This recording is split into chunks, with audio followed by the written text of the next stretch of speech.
And Abhijit second వీక్లో robot task తప్ప నాకు ఏ టాస్క్లో పర్ఫార్మెన్స్ కనబడలేదు. ఆయన ఆడుతున్నాడు కానీ ఆయనకి ఇమ్యూనిటీ అక్కర్లేదు బిగ్ బాస్ యాక్చువల్లీ. ఎందుకంటే ఆయనని ప్రజలు సేవ్ చేస్తారని చెప్పి ఫుల్ కాన్ఫిడెంట్తో ఉన్నాడు ఆయన అన్న మాట ఇది. నేను లాస్ట్ వీక్ నామినేట్ చేసింది కూడా తప్పు కాదనిపిస్తుంది ఇప్పుడు. ఎందుకంటే ఆయన చిల్ చేయడానికి వచ్చినప్పుడు ఈ గేమ్ షో చిల్ అవ్వడానికి కోసం కాదు, చిల్ అవ్వాలంటే చాలా ప్లేసెస్ ఉన్నాయి బయటికి. ఆ విషయం మీద నేను ఆయన నామినేట్ చేస్తున్నా బిగ్ బాస్. అండ్ స్పెషలీ ఈ మాట మటన్ షాప్ ఓనర్ గడ్డి చూపించిండు మేకకి, మేక లోపలికి వెళ్ళిపోయింది. తర్వాత ఏమైంది? తర్వాత ఏం కాలే అభిజిత్. మేకని mutton shop owner extra protein పెట్టి పులిగా బయటకు వదిలేడు. అదే ఇవాళ నేను క్యాప్టెన్ అయినా.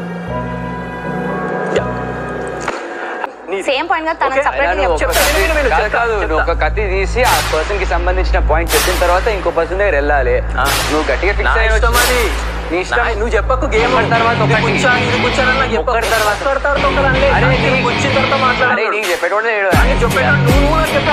తెలుసు ఇక్కడ లేడని నీకు. నువ్వు స్మార్ట్ అన్ని తెలుసాయి, అన్ని తెలుసుకుని వచ్చినావు. నువ్వు మస్తు తెలుసు కానీ అరే మస్తు తెలుసు. నీ సంగతి నాకు తెలుసు. అరే నీ సంగతి ఏం తెలుసు? ఏ సంగతి తెలియదు? అయ్యా చెప్పండి సార్, చెప్పండి. నేను మాట్లాడచ్చు అయిపోయిందా?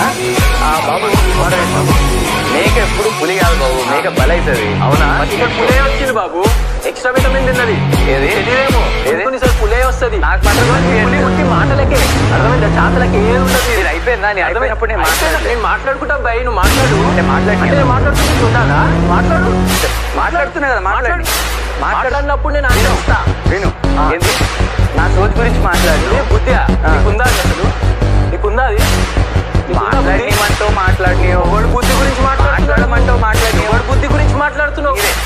బుద్ధి నీ బుద్ధి ఉందా నీకు? అసలు బుద్ధి ఉందా? మాట్లాడుతున్నప్పుడు అమ్మాయి అన్న నవ్వుకో. This is the reason. నాకు సార్ ముందు నేను మాట్లాడలే. నా సోచ్ ఇక్కడ ఉందో అక్కడ ఉందో నువ్వు ఎవరు తెలుసులే. అయినా నీకు జరిగిన దాని తర్వాత కూడా బుద్ధి కాలేదు, అయినా మాట్లాడుతున్నావు చూడు. నీకు పాయింట్ నీ గురించి. అరే మాట్లాడి ఉందో నాకు తెలుసు. అరే మాట్లాడమైందా? ఆ బుద్ధితో నేను లెట్ మీ టాక్ డూడ్. ముద్దుగా విన్నా వాళ్ళంత సేపు చేస్తే ఇంకోసం మంచిగా ఉంటుంది. అది నువ్వు నా సోచ్ గురించి మాట్లాడప్పుడే ఇంత టైం తీసుకున్నావు. ఏదుకు అంత సోచ్ వచ్చిందా? అరే కళ్ళు బయటికి కింద పడిపోతా మళ్ళీ పెట్టుకోవాలి. మళ్ళీ కళ్ళు నీకు లేవు. సోచ్ నీ కళ్ళు అరే నాకు కాదు నీకు లేదు. అరే కళ్ళు బయటికి కళ్ళు బయటికి పడిపోతే కిందికి. అవునా? నువ్వు అంటే ఎప్పుడన్నా వేరే కూడా పడగలరు. నాకు అంత కోపం రాదు, నాకు నవ్వు వస్తుంది ఇలాంటి వాళ్ళని చూస్తే. నాకు చాలా వస్తుంది. పర్వాలేదు, పాపం చాలా అనిపిస్తుంది. సరే let me finish after that you can talk. మాకు అక్కడ నీ ముందు చెప్పమంటే చెప్తుంటే ఆ రోజు మహబూబ్ సోహెల్ చెట్టు కింద కూర్చొని మాట్లాడుతున్నా. అసలు ఉంటే నేను ఇది చెప్తుంటే అని చెప్పిన. అది కూడా ఇష్టం చూడలేదు, మరి అది కూడా తెలియాలి. ఇదే చిన్నవడానికి వచ్చిన ఎక్స్పీరియన్స్ తీసుకోవడానికి వచ్చి తీసుకో ఎక్స్పీరియన్స్ తీసుకో. సరే మాట్లాడి తీసుకుంటాను. మేము మాట్లాడింది నీ ముందు కూడా మాట్లాడతాం. అంత సీన్ లేదు. అర్థమైందా? మాట్లాడిస్తా. తర్వాత నా సోచ్ ఇక్కడ ఉందన్నో నేను ఏమనలే. నువ్వు పోతున్నావు కదా అని చెప్పి ఊరుకున్నాను. అంటే అప్పటికి ఇంకా డిసైడ్ కాలే కదా. అయినా కానీ నీకు బుద్ధి రాలేదు చూడు. అయినా కానీ ఇంకో అమ్మాయి గురించి ఎందుకు మాట్లాడుతావు బాస్?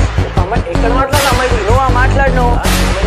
ఏమని మాట్లాడిందా? మాట్లాడలేదు. అమ్మాయి మాట్లాడిన అమ్మాయి ఒక్క నిమిషం ఐ వాంట్ నేను నాకు చెప్పక ముందే మాట్లాడతా. మళ్ళీ అమ్మాయి గురించి మాట్లాడినా లేదా? ఎప్పుడు దేని గురించి ఏమని మాట్లాడు? నిన్న సార్ ముందు సోచ్ గిరా హువా హై మేరా అని అన్నాడు. అక్కడ కింద పడి హలో